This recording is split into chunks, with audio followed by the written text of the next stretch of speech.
Hi everyone. So this video goes over the document with the explanations of the weekly Zoom discussions.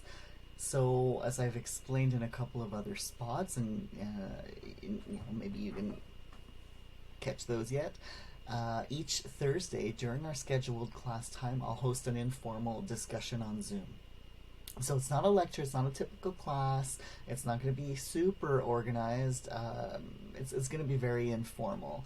And the idea is that you're doing your learning on your own time in an asynchronous way, but I still like to touch base with people weekly to help support you in whatever if you're having any difficulties understanding the stuff or you want to dig a little deeper. So that's the goal there.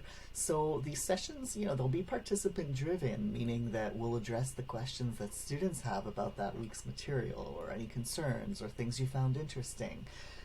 Each student can come to however many they want. So if you want to come to all of them, that's fine. But you're only asked to come to and participate actively in at least 5 for 1 point per session. So you choose the ones you want to come to. I would suggest, sprinkling them throughout the semester and not waiting till the last 5 weeks, because one thing is, in addition to avoiding that last minute rush and that extra pressure that you'll have at the end, is that often at the end, you have all these papers due, so you're going to want that extra time at the end of the semester.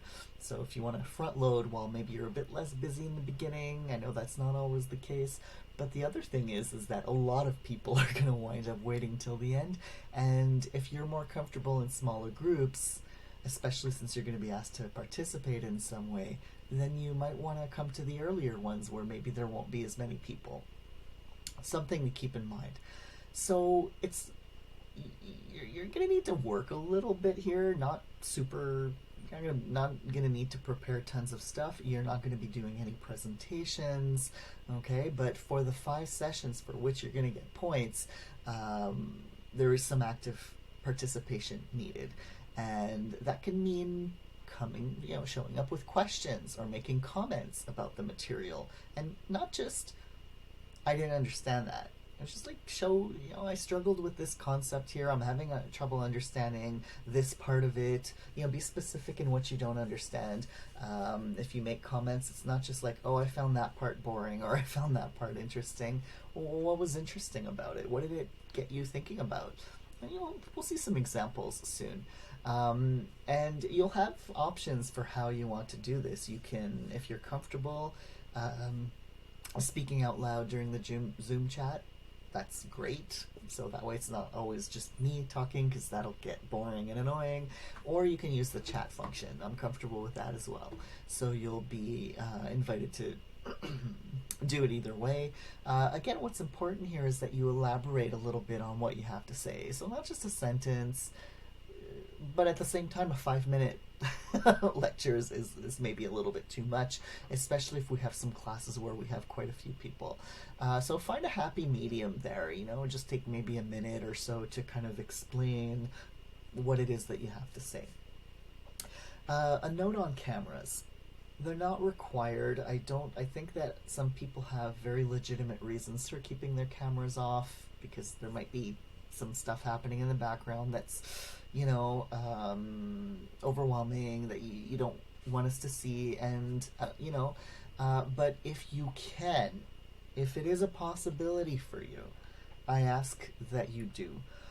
And part of this is that whole, I in my teaching philosophy video, I talked about mutual compassion, and I'm showing compassion by not forcing you, but I'm asking for some compassion from people who can have their cameras on, because it gets, maybe some of your other teachers have shared this, and maybe you can put yourself in our shoes, but imagine like having to maintain this class with people in it, maybe 10, maybe 20, maybe 30, and it's all these blank squares.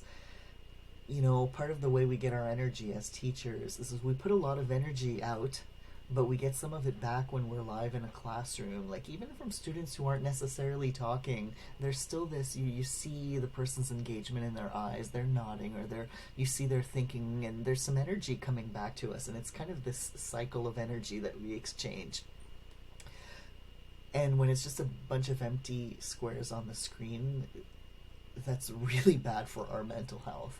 So, a little bit of mutual compassion here. I understand that not all of you can, but those of you who can, I ask that you do. And keep in mind that we're not likely to have a full class at most of these. Again, except unless you wait until the end, which is what a lot of people are going to do. Then there's going to be more people. So we'll be in small groups. I haven't done this before, but I'm guessing we won't be more than 10 or 15 per session. So, see, this is an opportunity to build community as well and get to know some of your peers in a way that is a bit more difficult with these online formats. So here are some examples of what you can bring to the table. You can talk about something that confused you in the reading and what kind of help you would like from the group to help clear up the confusion. Right? Because I'm not necessarily the only one that can respond. I'm going to welcome other students to respond to each other, because I can explain things some ways. Sometimes I can try to explain it a couple different ways. But sometimes your peers who've gotten a grasp on something, they can explain things to you in a way that you'll relate to more. So you can also talk about something you found interesting in the reading and explain what you found interesting about it. So, this was a new concept, or I'd heard this in another class, but it's a new way of looking at it, and I find it interesting because blah, blah, blah. You can talk about something from the reading that you can relate to your own life.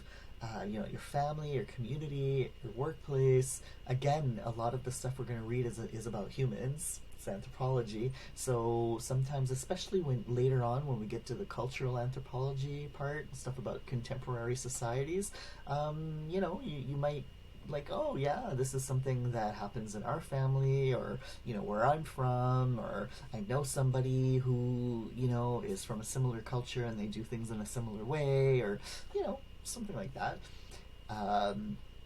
You can talk about something from the reading that you can apply to our social context right now, or to the world. So it's like, maybe you're reading something and you're like, oh, this reminds me of what's happening with this whole pandemic, or what happened in the States with the whole election and the revolt in early January, or something that's happening somewhere and you see in the news. You can talk about something from the reading that reminded you of something you learned in another course. So maybe you took a sociology course, or an English course, or humanities, or sociology, or psych, or something, history, and it's like, oh, this reminds me, we talked about this thing, this same concept in this other course, and there was this example of something, or maybe this is actually different from what we learned in my other class, it's contradictory, and that could be fun to talk about as well. The other thing you can do also is to respond to what other students have to say. So if a student asks a question, they're confused about something, or they make a comment about something that's interesting, you could be like, oh yeah, that reminds me of this other thing, and the same idea, right? You won't just say, oh yeah, I agree with you. You'll go into a bit of depth. So that's all I'm asking, okay? You don't have to prepare a paper or anything to present. It's just this really kind of show up, participate a little bit, and so you get your full point for being there at any given time is by staying and being engaged the whole time. And so that's easier to show if your camera's on. And if your camera is off, you'll need to find a way to show me that you're there the whole time and that you're responding, right? So type your own stuff in the chat when it's your turn, and then maybe respond to what some other people are saying. Even if your main thing, your contribution that you're making, your one significant contribution that you're making,